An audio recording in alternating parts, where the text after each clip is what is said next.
E hoje nós vamos finalizar essa sessão com o Albion Fox Ballinger.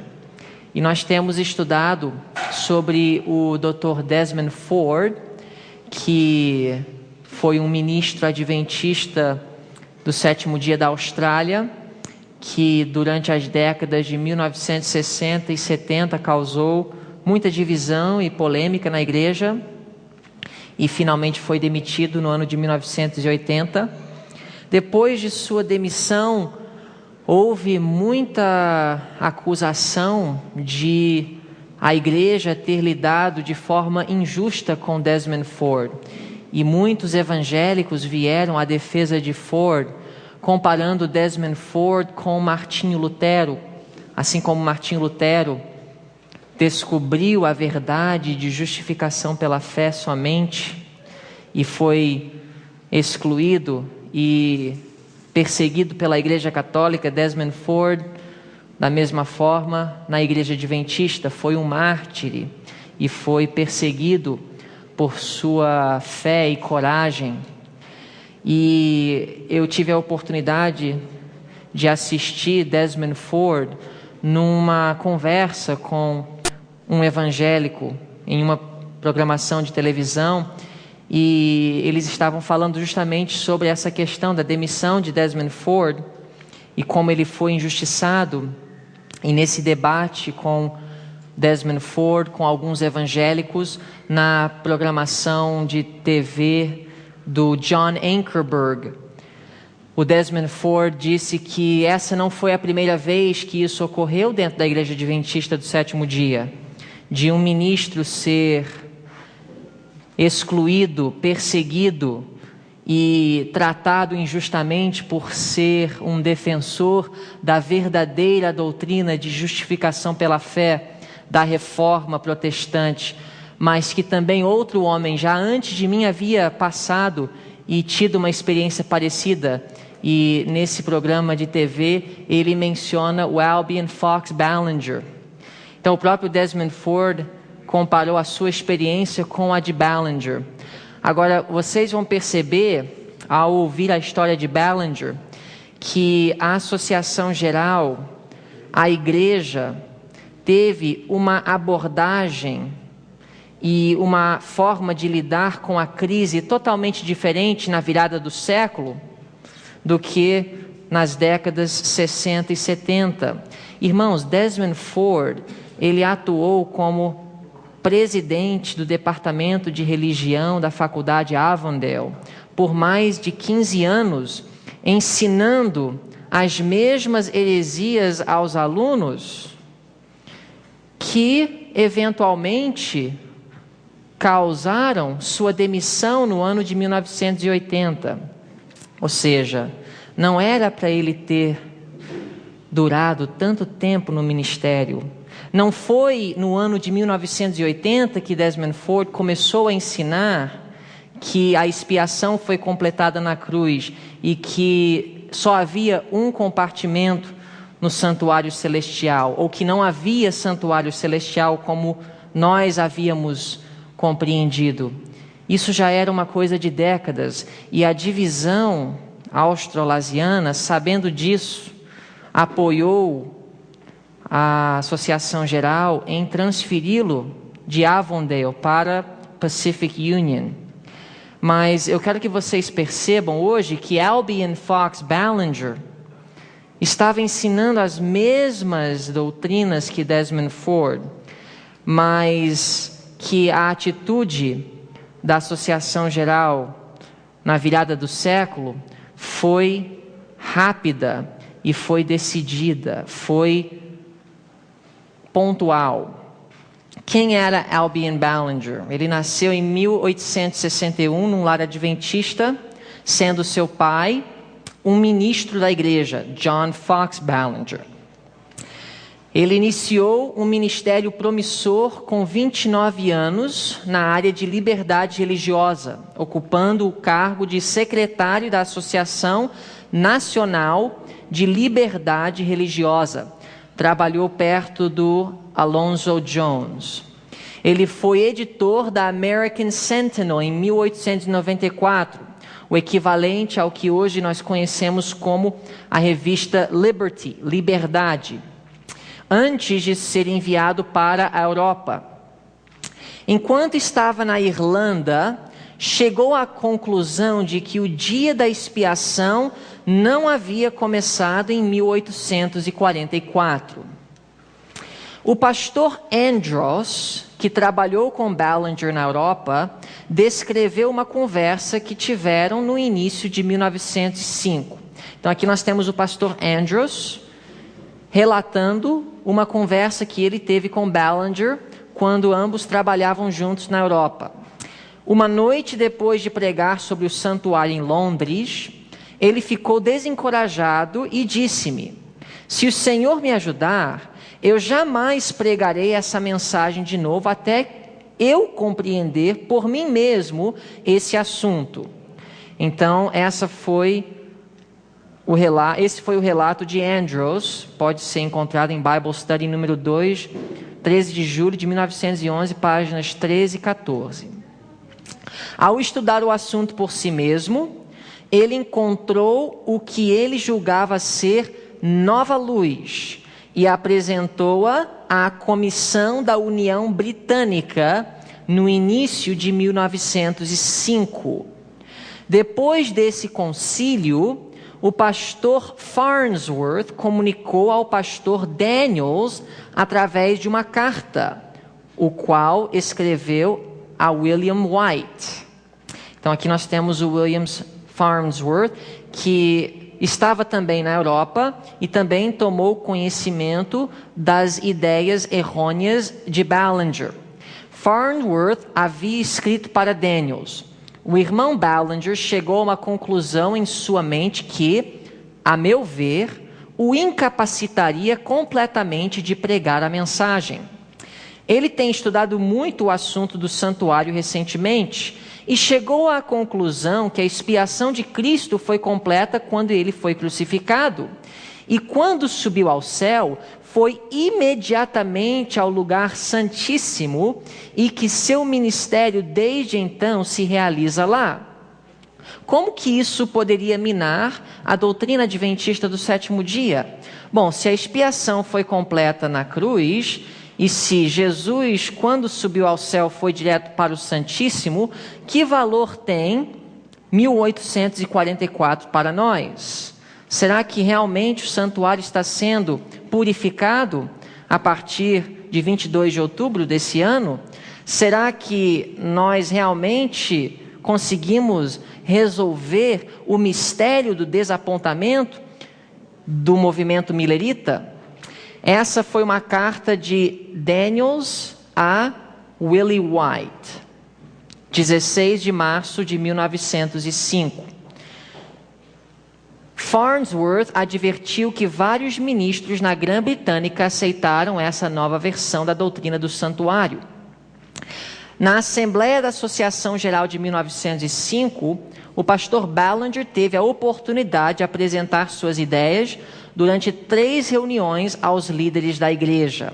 Então, Ballinger teve a oportunidade de se defender, de apresentar o que estava ocorrendo. Ellen White, falando dos ensinamentos falsos de Ballinger, advertiu: nós teremos que enfrentar essas falsas doutrinas novamente. A irmã White estava na Assembleia de 1905. E mais uma vez eu digo, vocês podem digitar o nome Ballinger no CD-ROM para ver tudo o que ela tem a dizer a respeito desse homem.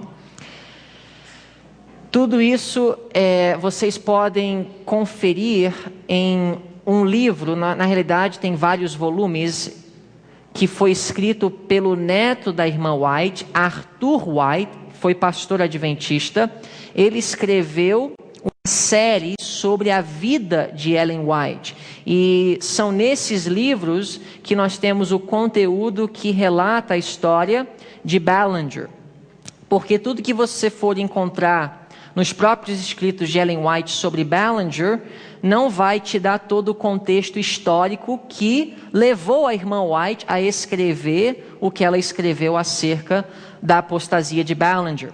Então, todo o contexto histórico, tudo que eu apresentei para vocês até agora nessa palestra, vocês podem conferir através dessa fonte aqui. Arthur White, 1981 foi quando esse livro foi lançado, que é a biografia de Ellen White, volume 5, The Early Elmshaven Years, que abrange a vida de Ellen White de 1900 a 1905, páginas 405 a 413. Irmãos, muito esclarecedor essa seção desse livro, falando sobre a apostasia de Ballinger. É como se a história de Desmond Ford estava sendo contada antes que ela viesse a ser desenrolar. No final da Assembleia foi decidido demiti-lo do Ministério Adventista, embora ele não tenha se unido a nenhuma outra denominação. Em 1914, assumiu a direção de um periódico chamado The Gathering Call, previamente editado por um membro da Igreja de Deus do Sétimo Dia, que foi outra igreja do movimento millerita. Acreditavam que organizar implicava em tornar um movimento Babilônia. E isso levou tempo para ser corrigido, mas eventualmente foi corrigido. Em 1860, nós, pela primeira vez, adotamos um nome, Adventista do Sétimo Dia. Vários nomes foram considerados até que chegasse a uma conclusão baseado no próprio apoio de Ellen White, que este era o nome escolhido por Deus, Adventista do Sétimo Dia. A primeira associação local foi organizada no estado do Michigan. Então, a Associação do Michigan foi a primeira associação erguida entre os adventistas do sétimo dia.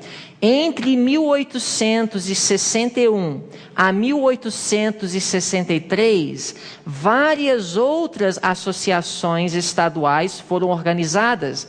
E com isso, foi criada a necessidade de uma associação geral, porque senão você teria várias associações, mas nenhuma entidade maior para trazê-las a uma união. Na época não existia ainda união. Então, em 1863, quando a Associação Geral foi organizada, você tinha a Associação Geral nos Estados Unidos e mais ou menos 8 associações estaduais, não havia união. Então, nós estamos agora no final do século XIX. George Butler, presidente da Associação Geral, de 1871 a 1874 e 1880 a 1888, disse certa vez: nunca houve um grande movimento nesse mundo sem um líder. Review and Herald, 18 de novembro de 1873. George Butler, ele era um líder centralizador.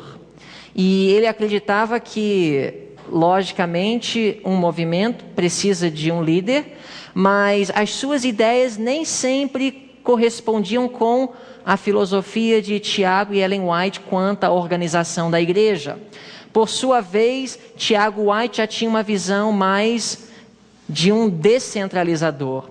Ele escreveu em um artigo da Review and Herald também, 1 de dezembro de 1874, quanto ao assunto de liderança, nós propomos extrair evidência das palavras de Cristo e os ensinos e práticas dos primeiros apóstolos, que Cristo é o líder de seu povo e essa obra é posto nunca foi dada a nenhum homem na era cristã.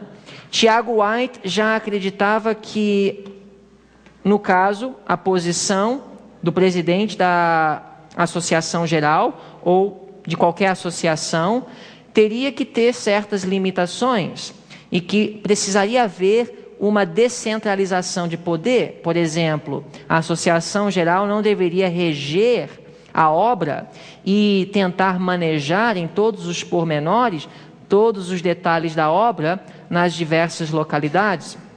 Tiago White, inclusive, por sua vez, foi presidente da Associação Geral em 3 ocasiões, de 1865 a 1867, 1869 a 1871 e de 1874 a 1880.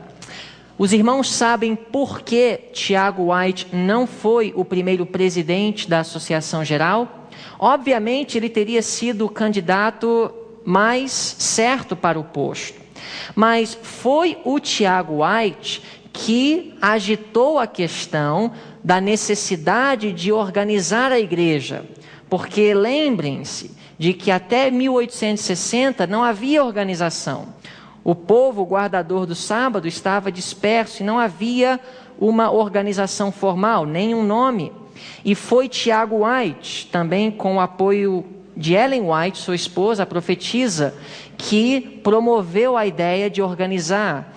Ele julgou que seria uma aparência do mal ele mesmo ser presidente da Associação Geral, sendo ele aquele que mais trabalhou para promover a ideia de organizar. Por isso, João Byington foi o primeiro presidente da Associação Geral. O nome de Tiago White foi sugerido. Obviamente, ele era o homem mais capaz e mais certo para o posto, mas ele recusou, crendo que isso não teria sido melhor. Ele e sua esposa já eram criticados por muitos motivos. Muita má suspeita girava em torno do casal White.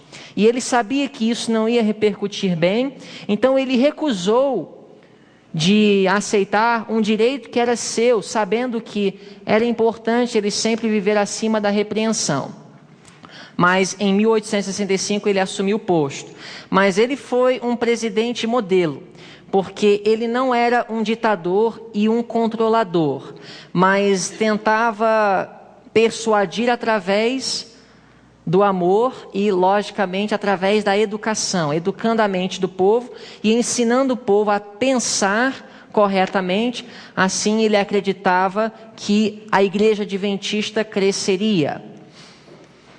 Ellen White, reconhecendo para onde esse conceito do pastor Butler, de centralizador, de uma presidência forte poderia levar, também ressaltou os perigos do juízo de uma só pessoa controlando a mente de outras. Outro fator que levou à crise de 1888 e à rejeição da mensagem de justiça pela fé foi a questão da centralização do poder. Acreditar que se não estiver de acordo com os líderes, chefes lá de cima, que a igreja não poderia ir em outra direção, que estava contrário aos conceitos de Ellen White de liderança.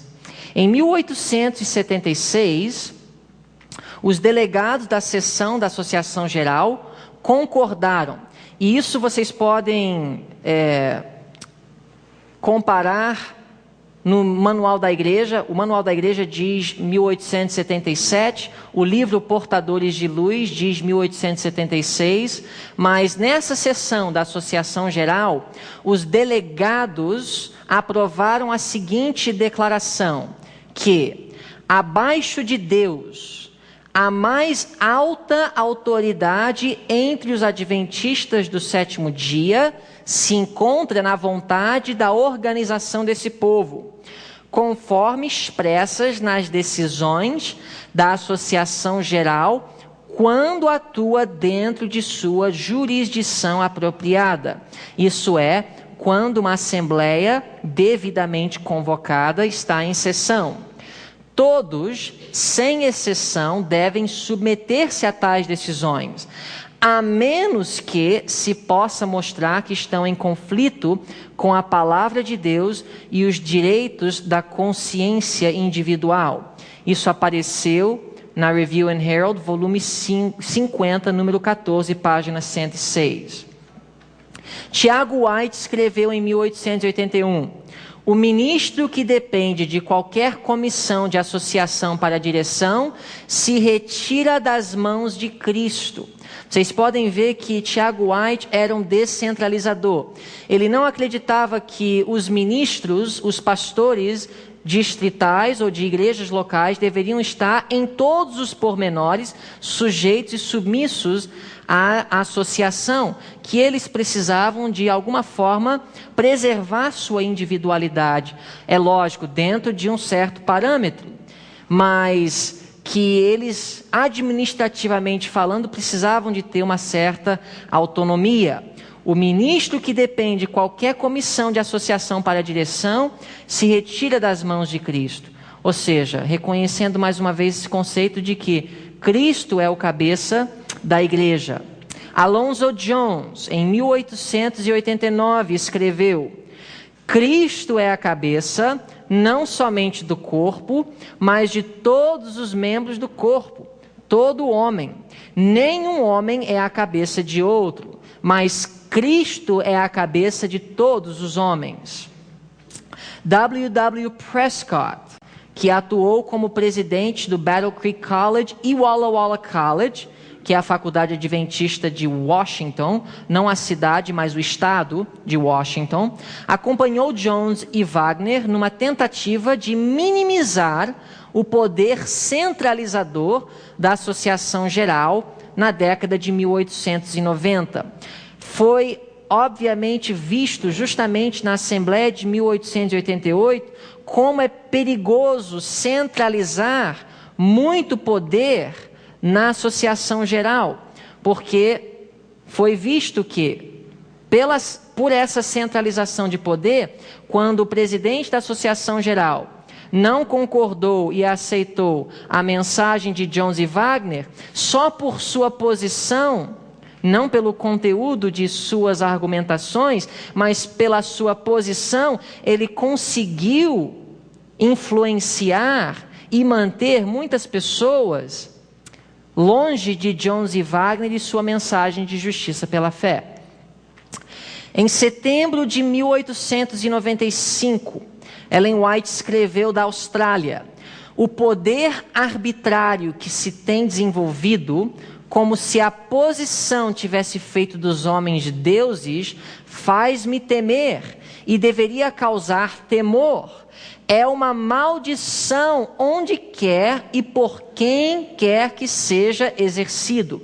Testemunhos para Ministros 359 a 361 tem o contexto dessa declaração, onde Ellen White advertiu contra o poder monárquico que estava tomando conta e dominando a administração da igreja. Ela advertiu contra isso, fazendo que uma posição não torna ou não faz de um homem Deus. A posição não quer dizer que a pessoa é infalível, mesmo vindo de uma pessoa de uma posição alta. Precisa o crente pensante, inteligente, averiguar se aquilo que está sendo falado está em harmonia ou não com a palavra de Deus. Paulo nos deu esse exemplo. Em Gálatas capítulo 1, ele disse: se eu, o mesmo anjo do céu, vier com outra mensagem, outro evangelho, a não ser o que eu já lhe apresentei, que seja anátema. Então Paulo coloca até um anjo do céu como não estando acima da necessidade de ser testado por um assim diz o Senhor. E Paulo elogiou os bereanos em Atos capítulo 17, verso 11. Por quê? Porque eles averiguavam se as coisas que Paulo estava ensinando eram realmente ou estavam realmente fundamentados na Bíblia. Então Paulo reconheceu que sua posição não fazia dele um Deus ou um intérprete infalível das Escrituras. Uma expansão institucional em Battle Creek nas áreas de saúde, publicação e educação exigiu mais adventistas permanecessem lá, que significava que havia menos adventistas disponíveis em outras partes do mundo. Vocês podem lembrar que Ellen White advertiu contra a formação de um centro de Jerusalém em Battle Creek, porque Battle Creek se tornou uma cidade praticamente adventista. Uma grande concentração de adventistas se encontrava em Battle Creek. E as maiores instituições da igreja, a própria sede da Associação Geral, tudo em Battle Creek. Isso foi algo que não estava em harmonia com a vontade de Deus. Isso levou Ellen White a declarar em 1896: o povo está sendo animado a se centralizar em Battle Creek e dão o dízimo e exercem sua influência para a edificação de uma moderna Jerusalém que não é segundo a ordem de Deus. Nessa obra, outros lugares são despojados de facilidades que deviam ter. Aumentai, sim, ampliai, mas não num só lugar. Ide e estabeleceis centros de influência em lugares em que nada ou quase nada foi feito. Parti vossa massa consolidada. Difundi os salvadores raios de luz. Irradiai a luz pelos recantos obscurecidos da terra. Então esse foi o conselho de Ellen White: descentralizar o poder e espalhai. No dia 13 de março de 1896, ela escreveu numa carta para líderes: há pesadas responsabilidades em demasia sobre uns poucos homens, e alguns não fazem de Deus o seu conselheiro. Que sabem esses homens das necessidades da obra em campos estrangeiros. Agora, entendam bem, estamos no ano de 1896. Agora a mensagem adventista já estava na Europa, na Austrália, também estavam se expandindo para a Ásia, América do Sul, África, e até este momento nós tínhamos o quê? A Associação Geral e as associações estaduais ou locais, regionais. Como podiam os administradores em Battle Creek ter condições de controlar e ajudar na administração da obra lá na Austrália, inclusive numa época onde não havia facilidade de transporte e comunicação? Foi isso que criou a necessidade do estabelecimento das uniões. Por que existe a união? Na realidade, a união é uma ponte entre a Associação Geral e as associações locais. Até este momento não havia uniões. E foi enquanto Ellen White estava na Austrália que a primeira união foi organizada. Isso antes de 1901, que foi a União da Austrália, sob a influência e iniciativa da irmã White. E ela estava escrevendo justamente sobre esse ponto. Que sabem esses homens em Battle Creek das necessidades da obra em campos estrangeiros? De que modo poderão saber como decidir as perguntas que lhes vêm pedindo informação? Seriam necessários 3 meses para os que estão em campos estrangeiros receberem a resposta de suas perguntas, mesmo que não houvesse demora em escrever. Testemunhos para Ministros, página 321. Vocês entenderam como a estrutura que originalmente foi elaborada, que estava apropriada na época para as necessidades da época. Em 1863, já não dava conta das necessidades de 1896. Quando a Associação Geral foi organizada, a mensagem adventista não tinha nem chegado no oeste dos Estados Unidos, mas depois de 30 anos, agora estava espalhada em vários continentes. Ou seja, uma estrutura de associação geral e associações locais não era prática para atender às demandas da igreja. Seriam necessários 3 meses para os que estão em campos estrangeiros receberem a resposta às suas perguntas, mesmo que não houvessem demora em escrever.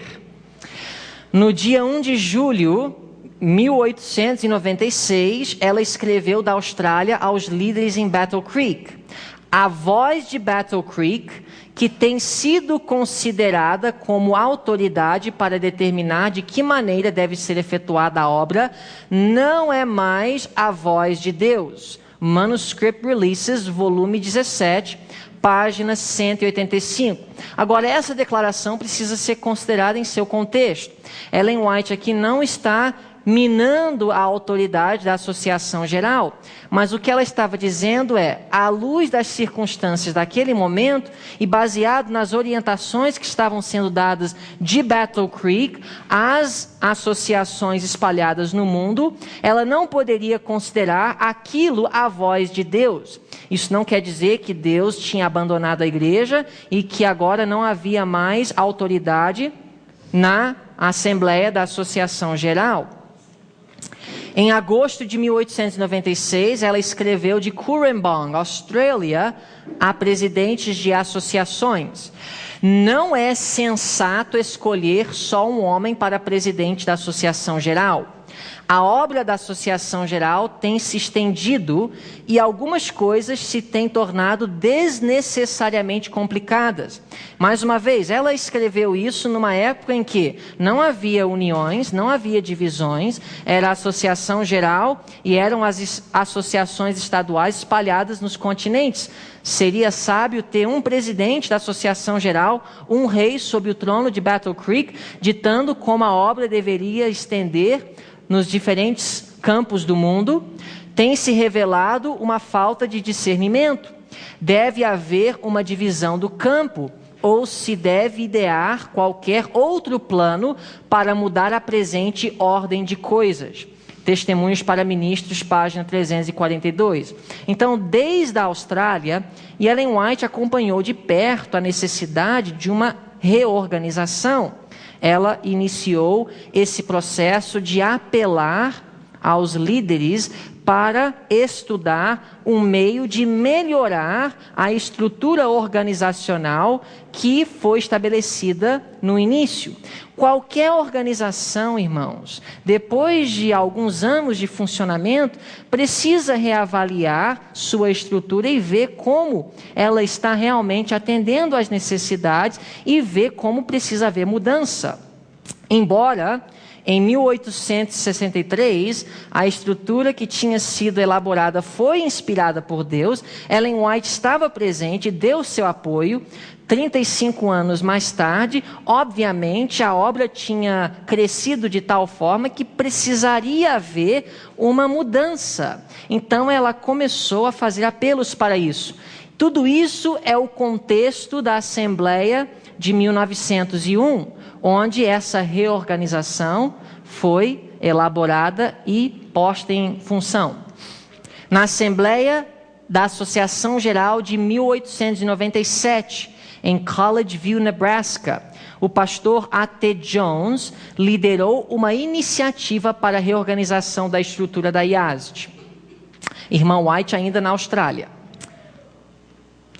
Em 1897, ela, da Austrália, escreveu: os que vivem em países distantes não farão o que o bom senso lhes diz que é correto, sem primeiro pedirem permissão a Battle Creek.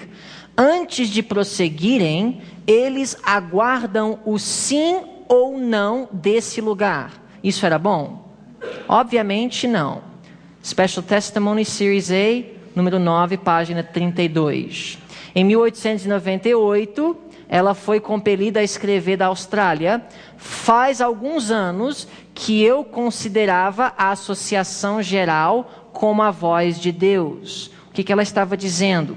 Sob a atual estrutura administrativa, não é possível Deus trabalhar através da Associação Geral para dizer para os líderes nos diferentes campos qual é a vontade de Deus, na forma que a igreja deve se dirigir. Eu tenho que só inserir um ponto aqui. Muitos tomam citações como essa e outras que eu já li para dizer, está vendo? A igreja de Deus é Babilônia. Está vendo o que Ellen White disse? Já faz alguns anos que eu considerava a Associação Geral como a voz de Deus. Declarações como essas precisam ser colocadas no seu contexto certo. Ela estava falando isso porque precisava haver uma reorganização para que Deus pudesse trabalhar melhor através da liderança de sua igreja. Isso veio de Manuscript Releases, volume 17, páginas 216. J.H. Wagner, esse é o pai do Wagner, o Mensageiro, de 1888. Em 1899, ele e Prescott apresentaram fortes discursos que apelaram para uma reorganização que talvez tendessem para a desorganização. Ou seja, alguns passaram a levar esse conceito de reorganização um pouco longe demais, ao ponto de descentralizar, e agora ficaria como se fosse um caos. Existem dois extremos: o poder monárquico, onde o poder está muito centralizado em poucos homens, ou um só homem, mas o outro extremo é descentralizar ao ponto de que a associação lá na Grã-Britânica poderia ter autonomia até mesmo para mudar as nossas doutrinas, ou tomar decisões administrativas que estariam em conflito com padrões e princípios já estabelecidos pela Assembleia de um modo geral. Isso também não seria prudente. Parece que o pastor George Irwin tentou trazer equilíbrio. Ele era o presidente da Associação Geral na virada do século. O Senhor quer organização e sistema em sua obra, mas Ele não quer que a organização seja arbitrária e ditatorial. Carta de Irwin a Ellen White, de 20 de janeiro de 1899. A partir de 1889, as sessões da Associação Geral passaram a reunir-se a cada 2 anos, havendo concílios distritais nos anos intermediários. Seriam os concílios anuais de hoje. Hoje é cada 5 anos, não é? Mas na época, a partir de 1889, era a cada 2 anos. Antes de 1889, a Assembleia da Associação Geral se realizava a cada ano. Imagina o que seria hoje. Não é prático, pelas despesas de ter que reunir todos os delegados de todos os cantos do mundo, não haveria condições, já é pesado cada 5 anos. Mas esse processo foi gradual.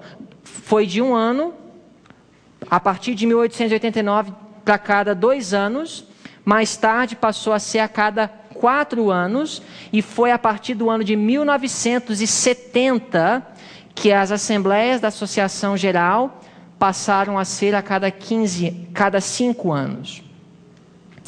No outono de 1900, Ellen White regressou da Austrália, onde serviu desde 92. Em 1901, a Igreja Adventista do Sétimo Dia tinha mais ou menos 78 mil membros, 57 associações e 41 missões espalhados no mundo. Então, essa era a igreja em 1901. Já não era mais tão prático a estrutura que foi elaborada em 1863. A Associação Geral, portanto, não tinha mais condições de dar a atenção necessária às associações como podia na década de 60 e 70. Na mensagem inicial de Ellen White, em 2 de abril de 1901, à Assembleia da Associação Geral, em Battle Creek, foi dito: pois bem, desejo dizer que Deus não pôs algum régio poder em nossas fileiras para controlar este ou aquele ramo da obra. O trabalho tem sido muito restringido pelos esforços para controlá-lo em todo sentido. Precisa haver uma renovação, uma reorganização. Tem de ser introduzido um poder e vigor nas comissões que são necessárias. Isso desses homens se encontrarem num lugar sagrado para serem como a voz de Deus para o povo, conforme antes acreditávamos ser a Associação Geral, é algo que já passou. General Conference Bulletin, 3 de abril de 1901, página 25. Não é necessário mandar pedir o conselho de Battle Creek, a milhares de quilômetros de distância. e ter então de esperar semanas pela resposta. Aqueles que se encontram no próprio local devem decidir o que tem de ser feito. General Conference Bulletin, 5 de abril de 1901, páginas 69 e 70. Ellen White falou fervorosamente a favor da reorganização da igreja nessa sessão. A avaliação de Ellen White da Assembleia foi positiva. Ela escreveu depois: durante a Assembleia da Associação Geral, o Senhor atuou poderosamente por seu povo. Toda vez que penso nessa reunião, uma agradável solenidade se apodera de mim, transmitindo-me a alma um fulgor de gratidão. Vimos os majestosos passos do Senhor no nosso Redentor. Louvamos o seu santo nome, pois ele trouxe livramento a seu povo. Parece uma declaração de alguém que acreditava que Deus havia abandonado a igreja? Isso foi depois da Assembleia de 1901. Muitos dizem que foi nessa época que a voz da Associação Geral já não era mais a voz de Deus e que a própria Ellen White já estava reconhecendo que Deus estava se afastando da organização da igreja. Mas essa foi a avaliação dela. É lógico que a igreja ainda estava em meio de várias crises. A crise panteísta de João Kellogg. E, obviamente, em breve iria enfrentar a crise com Ballinger. Mas ela reconheceu até a sua morte que Deus estava conduzindo o trabalho, mesmo na organização. Isso, Review and Herald, 26 de novembro de 1901. O pastor Arthur Daniels, com 43 anos de idade, foi eleito presidente da Associação Geral, substituindo o pastor George Irwin, tendo tido 13 anos de experiência administrativa na Austrália e Nova Zelândia. O pastor Daniels era conhecido da irmã White por ser um dos líderes na Austrália enquanto a irmã White estava lá. E foi então eleito novo presidente da Associação Geral em 1901.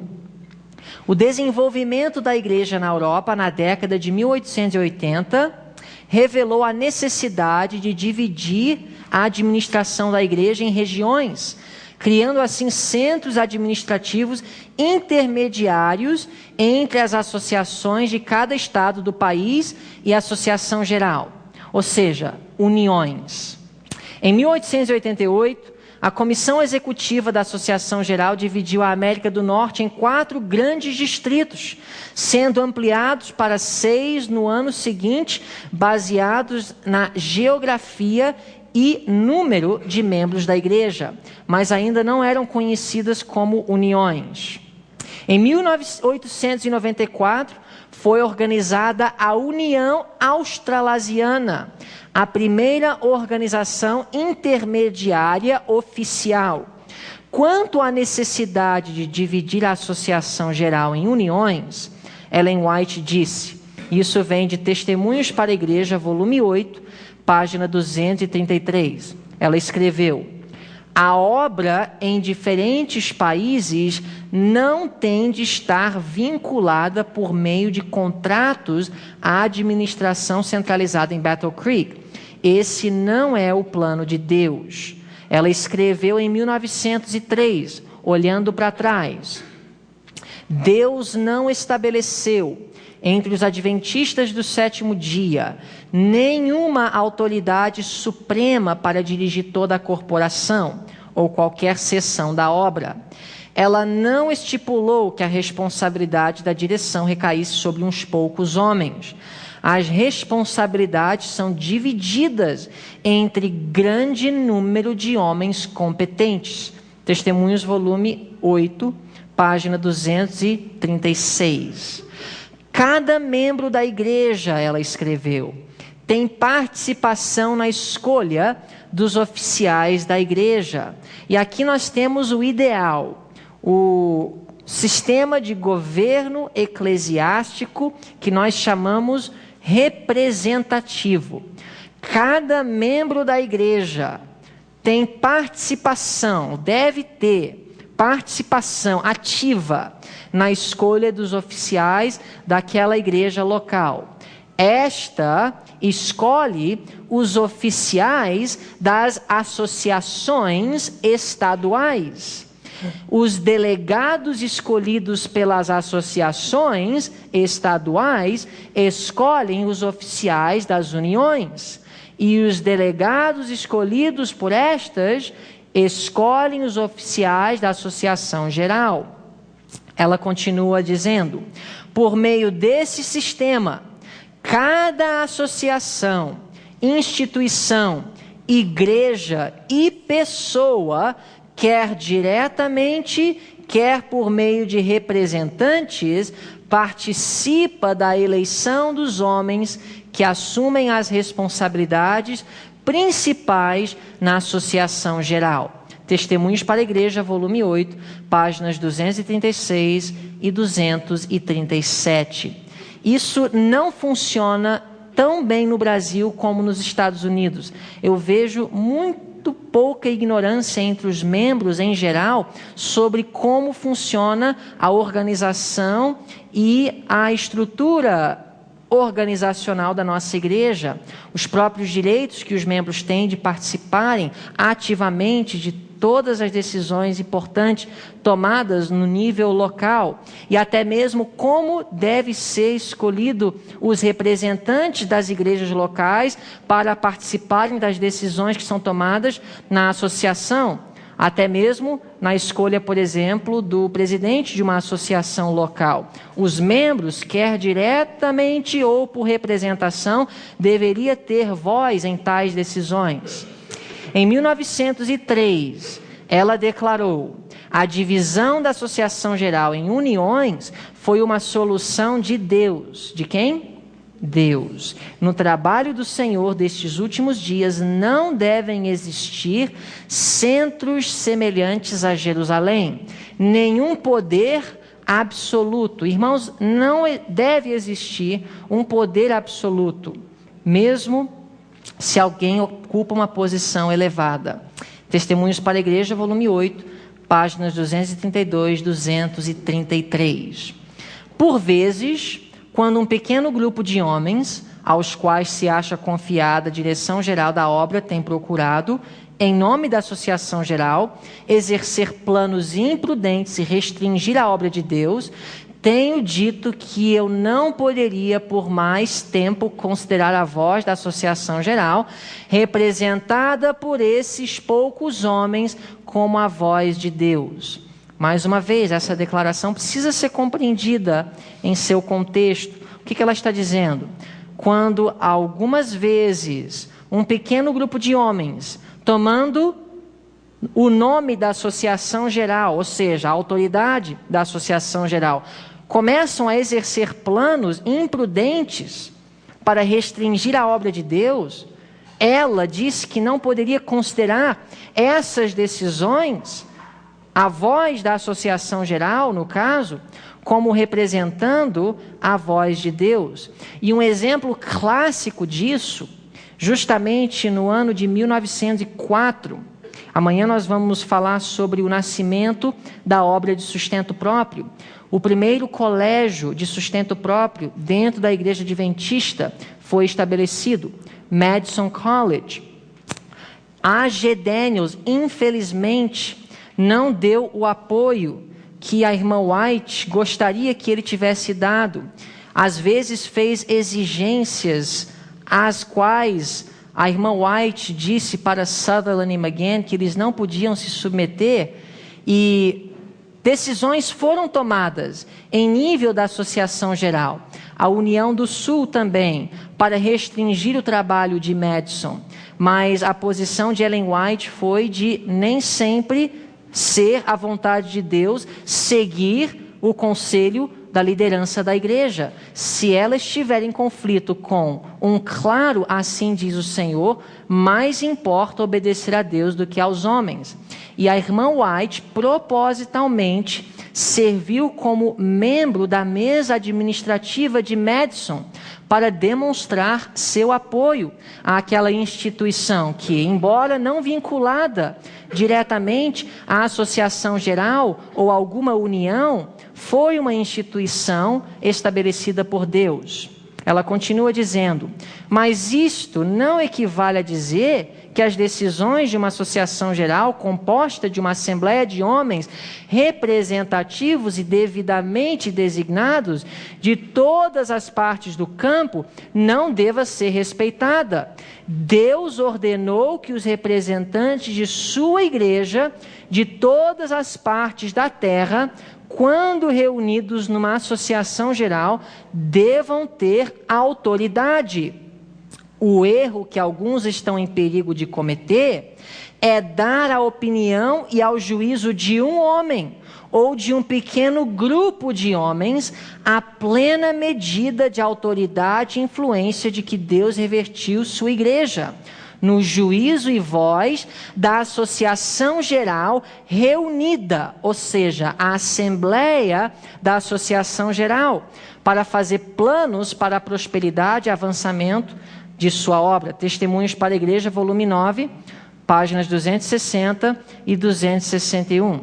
São essas algumas das atividades que são feitas a cada 5 anos. É somente a Assembleia da Associação Geral que toma as decisões, como o apontamento do presidente, secretário e tesoureiro da Associação Geral, os presidentes das divisões e os vice-presidentes. É somente a igreja, quando reunida em sua legítima esfera, pode dizer qual é a posição oficial da igreja. Nenhuma divisão, união ou associação, ou igreja local, ou pastor distrital pode dizer: essa é a posição oficial da igreja sobre um determinado assunto, se essa posição ainda não foi adotada oficialmente e colocada em escrito pela Assembleia da Associação Geral, reunida de forma correta e em harmonia com a sua Constituição. E só para dar um exemplo, nós estivemos nesses últimos meses numa crise séria dentro da igreja, especialmente nos Estados Unidos, em relação à nossa doutrina do criacionismo. Nós tivemos várias dúvidas surgindo em faculdades adventistas quanto a isso. Nós tínhamos e ainda temos professores ensinando ideias questionáveis quanto à idade da terra e também se Deus realmente criou os céus e a terra em 6 dias literais de 24 horas.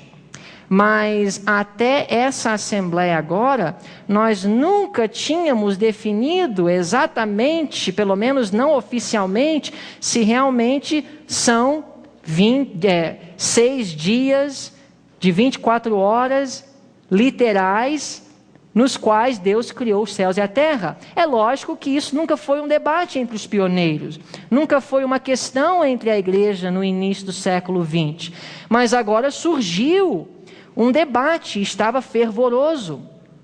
E por isso, nessa assembleia, no mês passado, a igreja reunida na Assembleia da Associação Geral avaliou a questão e então agora houve uma nova posição sobre a criação.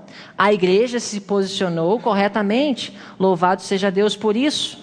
E agora está categoricamente, agora alguém que queira ensinar ou pregar que a idade da terra é de não sei quantos milhões de anos, agora fica em conflito direto com a posição oficial da igreja.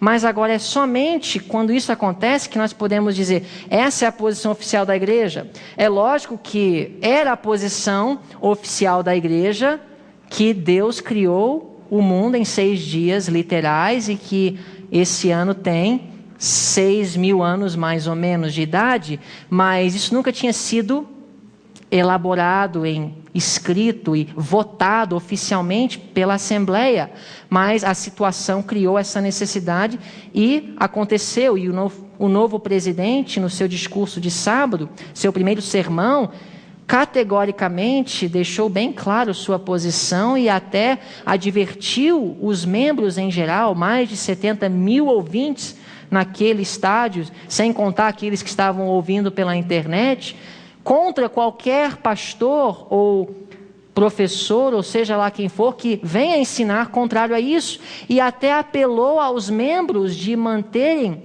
a sua liderança dentro desse parâmetro estabelecido por Deus, no que diz respeito à criação e outros pontos de controvérsia hoje dentro da igreja. Então, é assim que nós podemos dizer que nós temos uma posição oficial. Então, às vezes, uma associação pode dizer a posição oficial da igreja sobre tal e tal assunto é essa, mas se ainda não tem sido resolvido da forma correta entre os delegados reunidos numa assembleia devidamente convocada, isso é uma associação usurpar uma autoridade que não foi dada a ela. Nós temos várias formas de governo eclesiásticos. E nós vamos terminar com esse ponto. Nós temos o congregacional, forma de governo em que a igreja local tem a suprema autoridade dentro do seu próprio domínio, estando independente de outras instituições. A maioria das igrejas evangélicas, pelo menos nos Estados Unidos, funcionam dessa forma. Não foi assim que a nossa tem funcionado e não é a vontade de Deus que seja assim, por vários motivos, para preservar a união e para facilitar a expansão da mensagem. O sistema congregacional não é o ideal. Nós somos um povo com uma visão global. Muitas igrejas evangélicas não existem com essa mentalidade de uma missão global. Então, um sistema de governo eclesiástico congregacional funciona para elas. E por isso existem muitas mega churches que funcionam com esse sistema de governo. Nós temos o episcopal, forma de governo por bispos, comumente com 3 ordens de ministros, bispos, sacerdotes e diáconos. Nós temos o papal, forma de governo eclesiástico, em que o Papa é investido de autoridade suprema, governando a igreja por intermédio dos cardeais, arcebispos, bispos e sacerdotes, sendo que a igreja local e seus membros não possuem autoridade na administração da igreja. Isso é o papal. E nesse sistema de governo, o Papa tem uma autoridade absoluta e suprema. Ele não precisa responder a um corpo maior que ele. Se ele fala, os cardeais, arcebispos, bispos e sacerdotes precisam acatar, e não existe um corpo para o qual ele pode ou eles podem apelar. Ou seja, a palavra do Papa é infalível e ele falou, está falado. E assim é também com os arcebispos em relação aos bispos, e os bispos em relação aos sacerdotes, e o próprio povo em relação aos sacerdotes. Se o sacerdote falou, o povo simplesmente não questiona, porque o sacerdote está acima do povo. Então ele não precisa dar satisfação, ele não precisa convencer teologicamente, por sua posição ser maior do que a do povo, ele simplesmente falou, está falado. É uma hierarquia onde não há sistema para apelo, não há como resolver as coisas de forma democrática. Representativa. Este é o meio estabelecido por Deus. Forma de governo em que a autoridade da igreja repousa nos seus membros, com a responsabilidade executiva delegada a entidades e oficiais representativos para conduzir a igreja. Em outras palavras, a autoridade está com o povo, mas o povo, com essa autoridade, vai apontar seus líderes, e o povo vai determinar os parâmetros daquele líder, e dentro daqueles parâmetros ele tem autonomia sim de exercer a sua função, mas no final ele presta conta com o povo, ele está responsável ao povo, ele não se acha acima do povo, ele não se acha como o membro estando tão abaixo dele que ele não pode ser questionado pelo membro. E assim também, para ele ser eleito, é o povo que vai reconhecer nele a capacidade, qualificação de permanecer na posição que ele ocupa. É a forma representativa de governo eclesiástico. Como então funciona em nossa igreja? A partir de 1844, o primeiro nível foi estabelecido, o nível das igrejas locais. O primeiro nível de organização estabelecido entre os adventistas, guardadores do sábado, a igreja local é um corpo organizado e unido de crentes individuais. Em 1861, nós temos as associações estaduais e missões.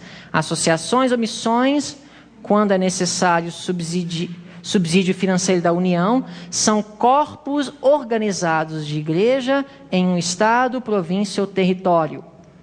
E o próximo nível, que foi estabelecido em 1901, uniões são corpos organizados e unidos de associações e missões dentro de um território. E o próximo nível é a associação geral. A divisão não é necessariamente um nível. A divisão é apenas uma extensão da associação geral. Por isso que os presidentes das divisões são considerados vice-presidentes da associação geral. A divisão não é um nível entre a associação geral e a união. A divisão é a associação geral no Brasil ou na América do Sul, a divisão sul-americana. A divisão da Pacific Sul é a associação geral naquele lugar. E assim vai. As divisões são extensões da associação geral. A associação geral é a maior unidade da organização da IASD, abrangendo todas as uniões do mundo através de suas diversas divisões.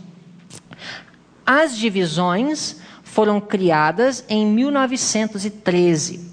Cada divisão é uma seção da Associação Geral com responsabilidade administrativa na área geográfica em que está localizada, como no caso a divisão sul-americana, que abrange essa região, os países de Argentina, Uruguai, Paraguai, Brasil, Peru, Chile e Equador. Então, nós temos aqui as divisões da nossa igreja no mundo. Nós temos hoje 13 divisões. A divisão da América do Sul, a Interamericana, a divisão norte-americana, da Pacific Sul, da África do Sul e Indiana. Não sei como é que fala em português, mas a Oceano Índio. E nós temos a Euroafricana. Índico, obrigado. Eu nem vou tentar pronunciar as outras em português, porque eu vou certamente errar, mas os irmãos deveriam buscar saber mais sobre a nossa estrutura organizacional, porque realmente é algo fascinante. Eu admiro como Deus tem estruturado um corpo mundial como a nossa igreja. E você vê, até mesmo frequentando uma Assembleia da Associação Geral, que é uma organização estabelecida por Deus e administrada por Deus. É lógico, nós estamos hoje em uma época de tremenda crise e apostasia na igreja, mas eu, assistindo essa assembleia passada da Associação Geral, saí com o coração convicto que essa é a igreja de Deus e que Deus está sob o controle. A eleição do pastor Ted Wilson, nós vamos falar mais sobre isso no sábado.